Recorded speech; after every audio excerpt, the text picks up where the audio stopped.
Salut à tous, c'est Miestra et bienvenue dans cette nouvelle vidéo sur Seven Fallen. Vu qu'on est encore au début du jeu, on va commencer par présenter des decks qui ne sont peut-être pas forcément optimisés, mais ça va plus être des pistes de réflexion pour lancer des decks. Je pense que les decks sont complètement jouables, mais il y aura peut-être des choses qu'il va falloir améliorer au fur et à mesure du temps. Mais c'est justement uniquement le temps qui va pouvoir nous dire ce qu'on va pouvoir modifier ou pas. Donc là aujourd'hui, ce que je vais vous présenter, c'est un deck Eondra Midrange Flamme. Alors je vais vraiment m'expliquer très rapidement. Eondra, pour ceux qui ne connaîtraient pas, j'en doute, c'est quand même l'une des 4 couleurs pour le moment du jeu, donc il va se baser sur des grosses créatures, des gros dragons, des gros lézards. Un deck flamme, c'est la compétence principale de ce deck là, c'est-à-dire dès qu'une carte avec flamme rentre en jeu, l'adversaire va mettre un point de dégâts sur une de ses pages, donc c'est-à-dire qu'on va pouvoir gérer le terrain grâce à ça. Et un deck midrange, c'est-à-dire que mon but du jeu étant de gagner vers le milieu de partie. Je vais pas essayer d'être ultra agressif en début de partie, j'ai pas non plus envie d'aller en late game parce que mes ressources vont s'épuiser, mais en milieu de partie c'est là où je vais avoir ma force de frappe, et donc c'est comme ça qu'on va essayer de gagner. Donc on va pouvoir commencer directement avec la decklist. On va commencer avec l'Eden, parce qu'il y a moins de cartes et qu'elles sont finalement assez simples à expliquer. On commence avec la divinité qui va être Radgar le Rouge.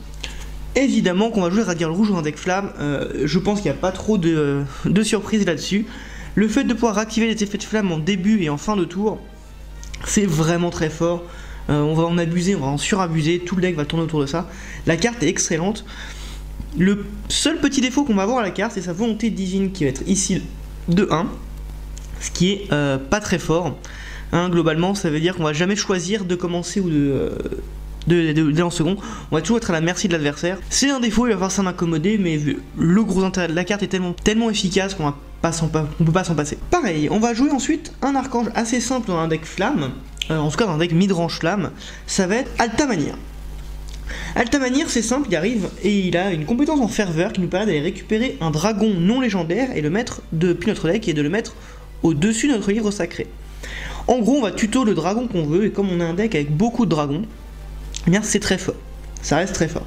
En plus de ça, une fois qu'il est sur le terrain et après avoir utilisé sa compétence de ferveur, on va pouvoir utiliser sa compétence de gestion. Qu'est-ce qu'il dit? En gros, après qu'il ait attaqué un ange ou un archange, on va pouvoir cibler un ange adverse et lui infliger X dégâts, X étant les dragons flammes que j'ai en jeu. Comme on va avoir souvent pas mal de dragons flammes, entre 3 et 4 en fonction de comment on est géré, on peut infliger 3 dégâts facilement avec une carte. Sachant que Altamannir étant une 8-9, il est quand même assez solide, et il donne 13 de ferveur, c'est-à-dire qu'il va nous donner beaucoup de mana tout en ayant un bon gros ton. Le petit défaut de la carte, c'est qu'il n'arrive qu'à partir du moment qu'on a que 5 adorateurs dans notre registre, donc il arrive assez tard, mais il fait bien le café, sachant que, comme je vous dis, c'est un deck midrange, on peut se permettre d'attendre un peu aussi tard pour finir la partie avec Altamannir. La carte est très forte, on la joue évidemment. Par contre, si vous voulez jouer une version un peu plus aggro, vous avez peut-être des versions avec le tir qui peut être plus efficace. Enfin, vous avez plusieurs versions différentes. Moi, j'ai choisi pour mon midrange Altamannir qui est très efficace là-dessus. Pour le temple, ça va être très simple, on en a qu'un disponible. Donc on joue le temple éondrien, il est quand même assez efficace, quand il est détruit on va pouvoir faire un dégât, soit un ange soit la divinité. Pour burn l'adversaire c'est plutôt pas mal, sachant qu'on veut burn l'adversaire par les petits dégâts comme ça en gratte.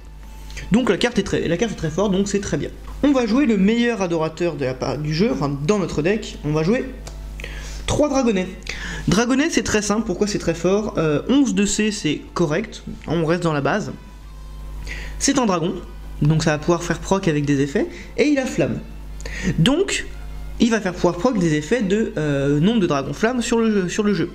Pas sur le champ de bataille, par contre c'est pas parce que c'est un adorateur. Mais sur le jeu, on va pouvoir en profiter. Et en plus, comme il a flamme, on a un adorateur qui a flamme, qui va faire proc nos effets de flamme. La carte est vraiment très très forte, on va la jouer en x3 évidemment.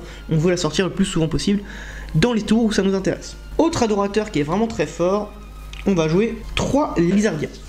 Lizardien c'est très simple, à peu près le même principe que le dragonnet, 11 de C et une compétence en ferveur qui est très intéressante, c'est-à-dire infliger un point de dégâts à divinité adverse.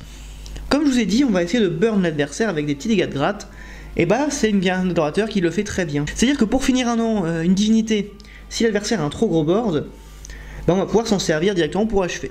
On peut aussi s'en servir pour gratter des petits dégâts de gratte au fur et à mesure. La carte est très très forte, on n'hésite pas à s'en servir en x3. On va ensuite jouer 2 transdraconiens. Alors on reste dans le même type de C que les cartes, c'est-à-dire qu'on va rester dans des cartes à 11. Mais elle va avoir un intérêt plutôt différent, c'est que en gros, elle peut se détruire comme si, à n'importe quel moment, comme si je pouvais jouer un miracle, pour donner 2 d'attaque à un ange dragon. Alors pourquoi c'est très fort? C'est très fort parce que ça va nous permettre de passer des petites, soit de passer des grosses menaces en boostant nos créatures, soit de faire plus de dégâts à la divinité pour finir la partie plus tôt. Le fait que qu'elle se sacrifie juste toute seule, une fois que même quand elle n'a plus de C, c'est plutôt pas mal. Je ne la joue qu'en x2 parce que ça ne rend pas vrai, j'en ai pas besoin tout le temps. Comme on regarde 3 de nos adorateurs à chaque fois qu'on va en jouer un, on la tombe assez souvent quand on la veut. Vraiment la carte est forte, mais x2 me semble largement suffisant. Et enfin les 2 derniers adorateurs que l'on va jouer, c'est Leanorana. Alors Leanorana, qu'est-ce qu'elle nous fait? Elle nous dit qu'à chaque fois qu'il y a un ange dragon qui rentre sur le terrain, je peux l'engager. Moi je dis engager parce que j'ai l'habitude de Magic, mais je peux l'incliner à 41 degrés pour dire je lui donne un EC permanent.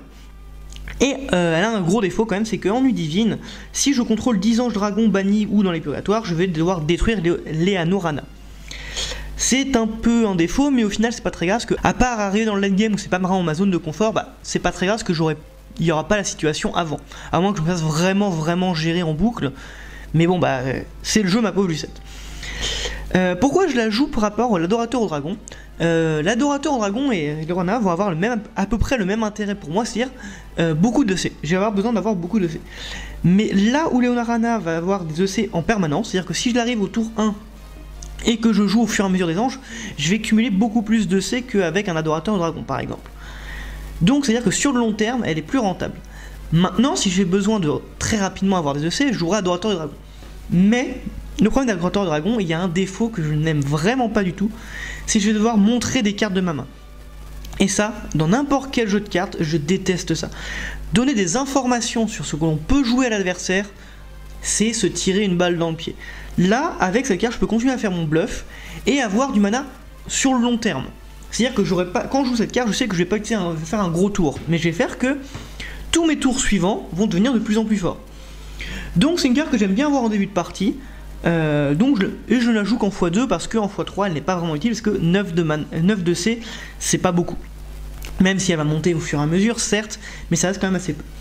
Donc voilà, ça c'est notre base de C et nos anges et divinités. On va pouvoir passer directement au livre sacré. Donc on passe au livre sacré. Alors, je vais commencer par les miracles, parce que les miracles c'est ce qu'on a un peu de moins entre guillemets, et vous allez voir qu'ils sont assez simplistes dans l'idée. C'est-à-dire que ça va toujours être la même chose. Je vais commencer par jouer 3 pétrifications par la lave. Alors pourquoi je joue pétrification par la lave? Bah c'est très simple, je peux la jouer n'importe quand pour aucun coup. Juste je défausse la carte et je fais l'effet. Parce que 0 et 0 en 0 adorateur de détruit et besoin de 0 adorateur sur le terrain, ça peut me servir à n'importe quel moment de la partie. Ça fait 2 dégâts à une page, ça peut finir des cartes. Vraiment la carte est assez polyvalente pour ça dans mon deck où j'ai infligé beaucoup de petits dégâts. On va la jouer x3, c'est plutôt très fort. Dans la même idée, on va avoir 3 dévorés par le feu. Dévorés par le feu, même principe. Je vais faire des dégâts, je vais essayer d'achever les adversaires, mais là on peut tuer directement des grosses cartes, parce que je peux faire 5 ou 6 dégâts si je possède un dragon avec flamme. Sur le terrain, et là où c'est intéressant, c'est que c'est sur le terrain. Ça veut dire que mon petit dragonnet en adorateur, c'est un dragon flamme, j'ai juste besoin d'avoir cet adorateur là, et hop, je fais les 6 dégâts. Donc j'ai même pas besoin d'avoir un board sur le terrain pour pouvoir faire 6 dégâts. Elle coûte relativement cher, c'est-à-dire qu'il faut 2 adorateurs et j'en détruis un. C'est un peu cher, mais c'est pas très grave parce que elle fait le café. Elle a un deuxième défaut, c'est que je donne 2 EC à un adversaire quand je fais l'effet. Bon, c'est pas très grave. Vraiment, c'est pas très grave pour ce qu'on va récupérer. On la joue en x3, ça rend notre archétype. C'est très fort. Ensuite, on va jouer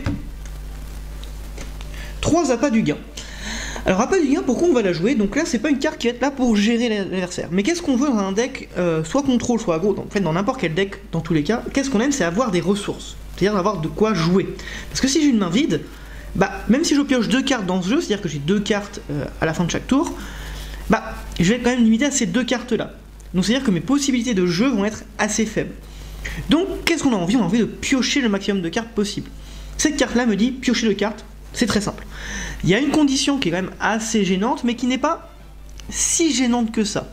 C'est-à-dire qu'il faut que j'ai 2 anges dragons qui aient détruit des cartes adverses pendant ce tour-ci.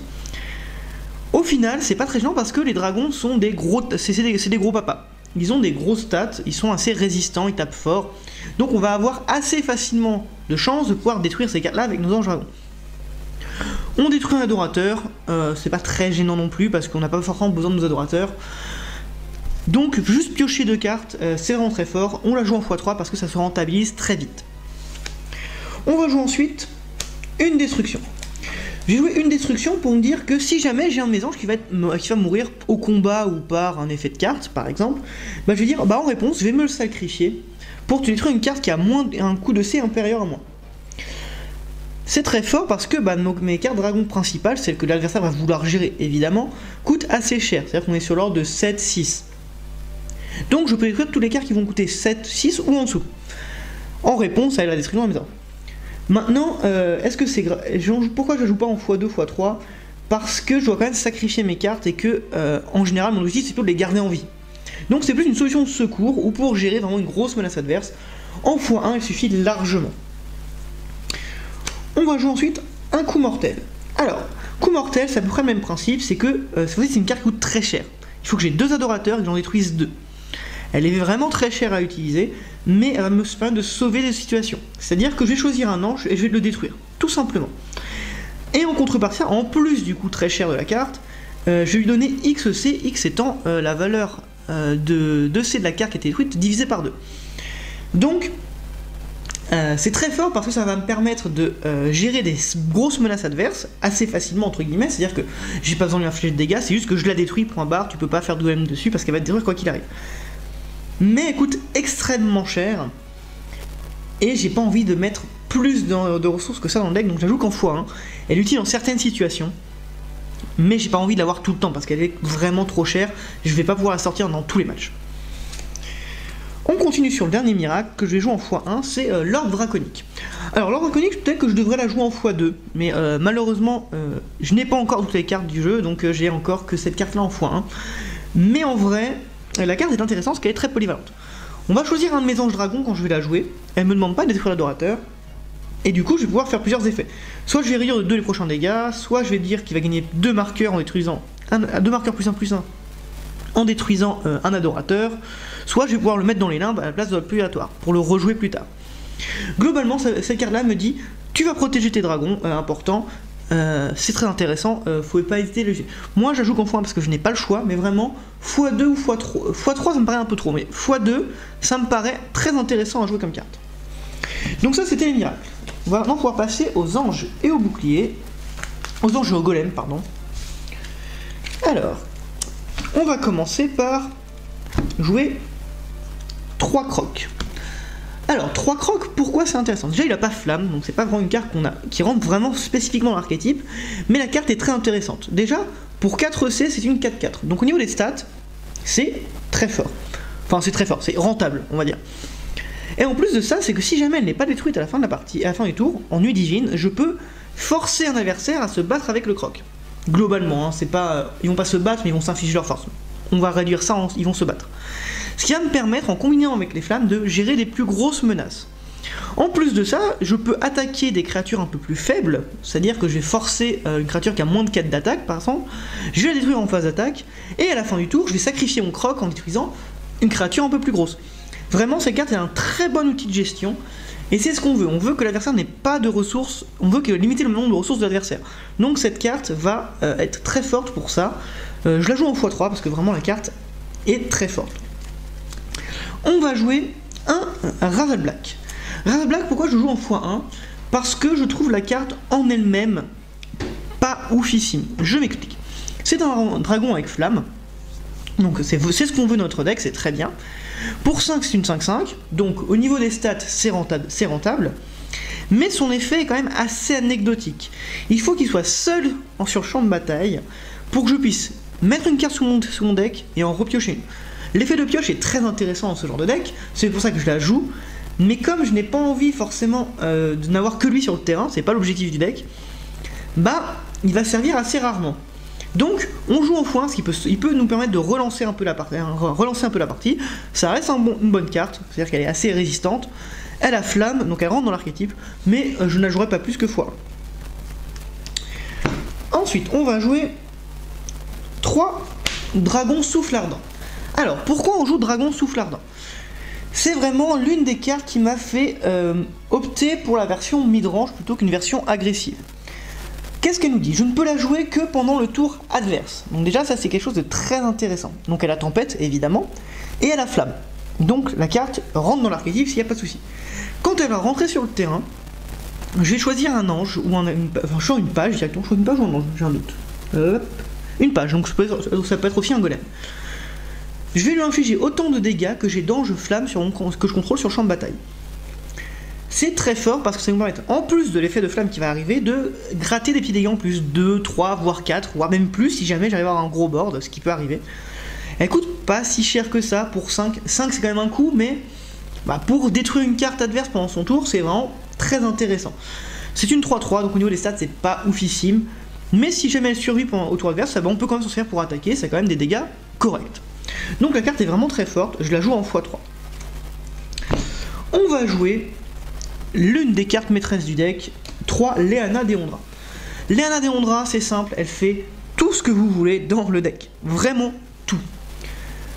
C'est une 5-6, donc déjà au niveau de résistance, elle est assez correcte, même si pour un coup de 8, c'est assez peu élevé. C'est-à-dire que je paye 8, une 5-6, c'est assez mauvais. Mais du coup, en général, elle se rattrape par les effets. Et là, bon Dieu, qu'est-ce qu'elle se rattrape avec les effets? Déjà, premier effet, dès qu'elle est en embuscade, je peux mettre une carte sur mon deck, piocher une carte. C'est excellent, c'est-à-dire que ça me permet de recycler mes cartes que je n'ai pas envie de jouer pour en avoir des meilleures.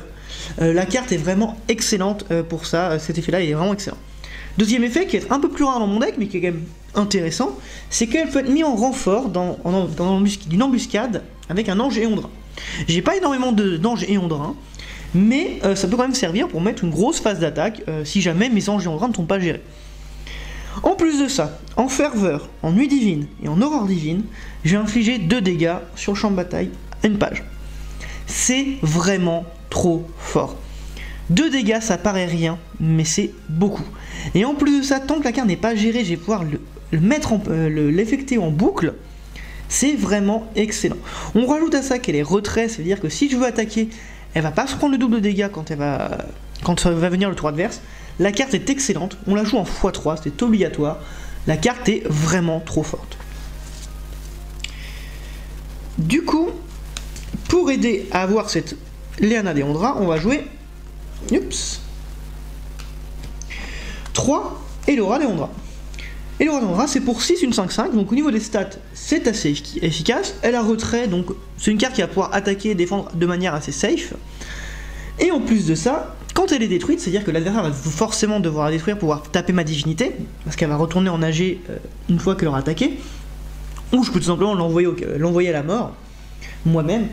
Quand elle est morte, je vais tutoriser pour ceux qui ne savent pas ce que ça veut dire, c'est aller chercher dans le deck. Donc je vais voir tuto une Léana Deondra et l'ajouter à ma main. C'est très fort, parce qu'on veut vraiment avoir Léana Deondra le plus souvent possible. On la joue en x3 parce qu'on a besoin de ce tuto là. Et en plus de ça, la carte en elle-même est pas mauvaise. On va jouer ensuite 3 jeunes dragons rouges. Alors 3 jeunes dragons rouges, il a 2 intérêts. Un qui est moins dans mon deck mais qui est pas inutile. Mais surtout son gros intérêt, je vais vous dire, c'est son coup de 2 et qu'il est flamme. Donc c'est une flamme pour 2 globalement. En plus une 2-3, donc elle est assez résistante pour une petite carte. Mais vraiment, pourquoi je joue dans le deck, c'est vraiment pour ça, c'est une flamme qui coûte pas cher. Mais en plus de ça, elle peut avoir un intérêt assez intéressant, c'est que lorsqu'elle est détruite, je vais chercher dans mon registre un dragonnet et je le mets au-dessus de ma pige de registre. C'est-à-dire que si jamais j'ai pas eu de chance, j'ai pas eu de dragonnet rapidement dans la partie, je peux quand même en mettre un quand il va mourir. C'est pas oufissime, mais c'est quand même suffisamment intéressant, c'est un petit bonus. C'est un petit bonus qui peut être impactant, mais vraiment, je vous dis, la carte on la joue pour flamme. On va jouer ensuite. Hop. Si j'avais mis ça dans l'ordre, ce serait mieux.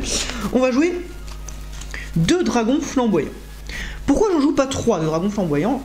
Parce que je trouve que la carte est assez faible. Entre guillemets, quand je dis faible, c'est-à-dire qu'elle va pas faire de gros plays. Je la joue parce que c'est une flamme pour 1 et qui est récursive, donc c'est vraiment plutôt très fort, mais ça reste une 1-1, donc elle va pas rester longtemps sur le terrain, elle bloque pas génial, elle va mourir très rapidement. Donc je trouve que la jouer en x3 serait idéal pour un jeu agressif. Pour un jeu typé plus contrôle, un petit peu plus mid-range, la carte est un peu moins forte, donc je la joue en x2 parce qu'elle reste quand même très efficace.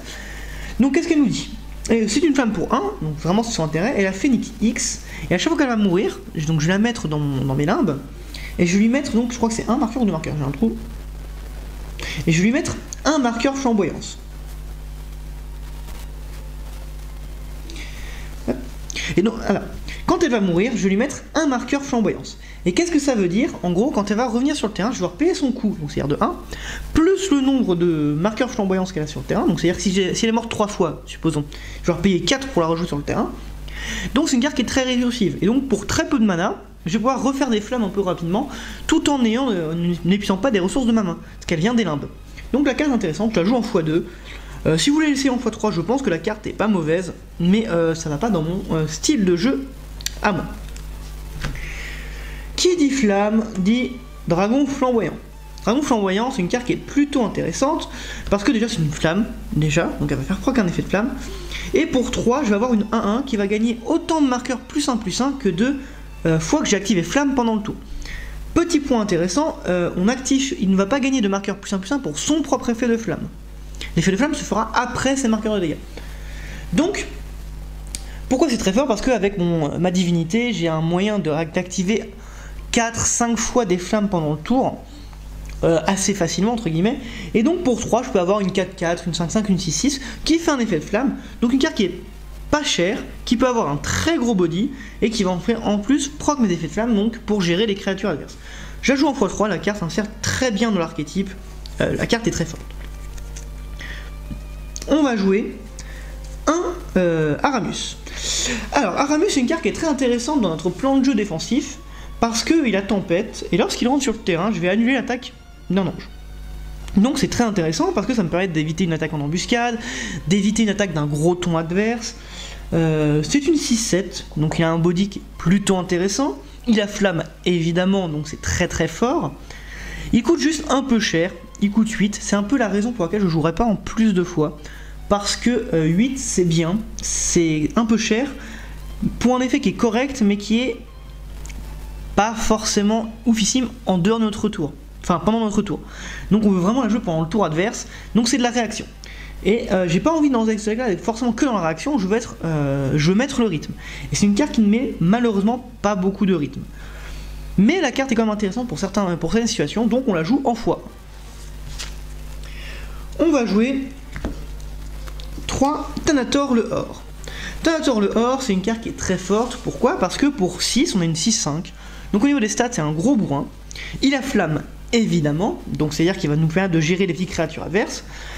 Et en plus de ça, il va avoir Phoenix. Donc c'est une carte qui va pouvoir revenir souvent sur le terrain. Et son coup de Phoenix, qui coûte 10 de base, va être réduit de X. X étant le nombre de dragons flammes que j'ai sur le terrain. Comme on va avoir beaucoup de dragons flammes, c'est l'objectif du jeu, c'est une carte qui va pouvoir revenir assez souvent sur le terrain en payant pas trop cher par rapport à ses stats. Donc globalement Thanator ça va être notre gros bourrin du deck, il va être là pour taper, pour revenir, pour refaire des dégâts. Thanator c'est une très bonne carte, donc on la joue en x3. On passe maintenant sur la carte qui m'a donné l'envie de faire cet archétype là. Alors on va juste les avancer un petit peu pour pouvoir que tout se voit bien. On va jouer 3 dragons de guerre. Dragon de guerre, quand j'ai vu la carte, je fais ah, ça dans un jeu aggro, je vais pas la jouer. Par contre, dans un jeu un peu plus temporisé, où je vais temporiser un peu plus, cette carte-là va être une plaie pour l'adversaire. Pour 7, c'est une 5-7. Donc au niveau des stats, elle est quand même assez résistante. 7 de vie, c'est quand même très résistant. On la tombe pas comme on veut. Et qu'est-ce qu'elle me dit? Elle me dit que 2 fois par tour, donc même pendant le tour adverse, si j'active l'effet de flamme pendant le tour adverse avec mes tempêtes, par exemple, je vais pouvoir infliger un dégât à la divinité adverse. C'est-à-dire qu'avec cette carte-là, j'ai même pas besoin de me forcer à attaquer là, pour me mettre en danger le tour suivant. Je peux juste faire mes effets de flamme, gérer le terrain adverse, attaquer avec mes créatures un peu moins importantes, et quand même faire des dégâts à la divinité adverse. Évidemment, il a flamme, donc il va pouvoir faire son propre effet lui-même. La carte est vraiment très très forte, on va essayer de la sauver le plus souvent possible. C'est un peu notre clé de voûte du deck pour que le deck soit le plus efficace possible. On joue en x3 évidemment vu que c'est un peu notre carte du deck. On va jouer ensuite 2 mages de feu. Quel est le gros défaut d'Eondra? Eondra ne possède pas d'assassin. Encore heureux. J'ai envie de dire, avec l'effet de flamme, si on pouvait avoir des assassins un peu comme on voulait, ce serait vraiment beaucoup trop fort. Donc on va avoir un simili assassin qui s'appelle le mage de feu.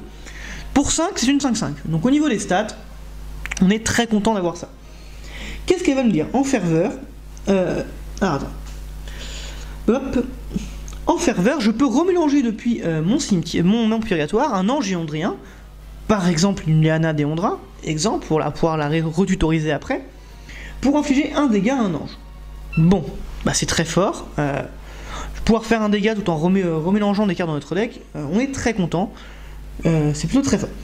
On va ensuite avoir en nuit divine, je peux tout simplement cibler un ange blessé et le détruire. Je fais l'effet d'assassin à chaque nuit divine.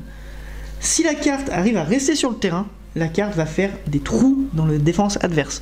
Je peux gérer n'importe quelle carte qui s'est mangé une flamme. Et vu que flamme, on va l'activer très souvent, la carte est vraiment très très forte. On va ensuite jouer, hop, 2 dragons des savanes. Alors, dragon des savanes, à quoi elle va me servir? En gros, c'est une carte qui va me permettre de gérer des cartes que j'aurais du mal à gérer, ou tout simplement pour éviter de gaspiller trop de ressources pour gérer les petites cartes. Pour 4, j'ai une 1-4, donc on a les stats, c'est pas ouf. Mais quand elle rentre sur le terrain, je vais bannir, et ça c'est très important, c'est le mot bannir, c'est-à-dire qu'on ne va pas faire activer les effets de dernier souffle, ou pouvoir la donner la chance de récupérer la carte à l'adversaire. On va bannir une carte qui a un coût imprimé de 3 de C ou moins. En gros, cette carte-là me dit, tu veux jouer les petites cartes qui vont être un peu pénibles pour moi, je te la détruis directement sans même passer par l'effet de flamme. Il n'a pas flamme, c'est dommage, mais ça reste un dragon, donc quand même pour l'effet des Léonara. Donc on la joue en x2 parce que détruire des petites cartes, bah c'est pas vraiment ce qui nous intéresse le plus. Donc x2 c'est très bien pour gérer des petites bestioles, mais on la jouera pas plus 2 ou 3 fois. On va jouer en une fois un dragon infernal. Donc dragon infernal c'est en même optique que dragon des savanes, c'est une carte qui coûte assez cher pour des stats très mauvaises. Donc là pour 4 c'est une 1-1, donc la carte est vraiment très faible. Mais elle est au final assez solide parce qu'elle ne peut pas être ciblée par les capacités des anges ou des golems adverses. Donc c'est à dire que pour gérer ma carte, tu vas être obligé de gaspiller un miracle. Et les miracles, on sait tous à quel point ça peut être très important dans un deck. Donc si je force à gaspiller un miracle, sur ces cartes là, bah déjà elle a rempli son travail. Déjà. Mais son gros intérêt, c'est qu'elle a le combo mort subite, fourberie. Mort subite donc va détruire instantanément la carte qui a reçu les dégâts de le dragon infernal. Et fourberie empêche au golem de le protéger. Donc c'est à dire que je peux détruire une énorme carte adverse, une carte qui ne pourrait pas être détruite de manière conventionnelle, juste avec cette carte là. Je la joue en x1 parce qu'elle est quand même très fragile. C'est-à-dire que pour une 1, bah, juste un blast de zone ça détruit. Mais elle peut nous permettre de détruire des grosses cartes que j'aurais pas envie de gérer avec des flammes ou avec des juste en attaquant. Donc la carte est très forte, mais je la joue qu'en x1 parce que bah elle est pas assez efficace pour elle est pas assez résistante pour que je puisse la jouer dans toutes les situations. On va maintenant passer au bouclier. Donc si vous avez vu, on a beaucoup d'anges, on va avoir assez peu de golems, mais ces golems là vont être quand même très importants. On va jouer 2 cerfs de lave.